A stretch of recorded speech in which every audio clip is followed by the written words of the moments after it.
পিতার আগে পুত্র মারা গেলে দাদার সম্পত্তিতে নাতি নাতনিরা কি অংশ পাবে?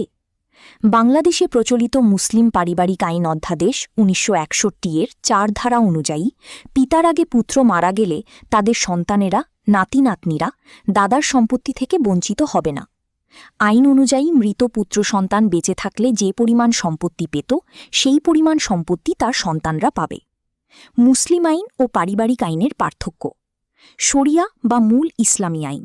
শরিয়া আইন অনুযায়ী জীবিত সন্তানের উপস্থিতিতে মৃত সন্তানের সন্তানেরা নাতি নাতনিরা দাদার সম্পত্তির কোনো অংশ পায় না। ১৯৬১ সালের মুসলিম পারিবারিক আইন অধ্যাদেশ। এই পুরনো প্রথা পরিবর্তন করে ১৯৬১ সালে আইন করা হয়, যা রিপ্রেজেন্টেশন বা প্রতিনিধিত্বের নীতি নামে পরিচিত।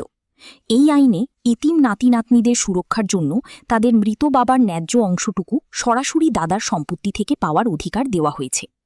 বিশেষ দ্রষ্টব্য: এই সম্পত্তি বণ্টন নিয়ে শরিয়াপন্থী ও সরকারি আইনের মধ্যে মতভেদ রয়েছে।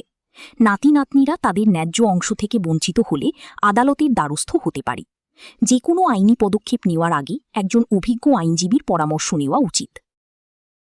সবাইকে ধন্যবাদ। Civil lawyer Hasan.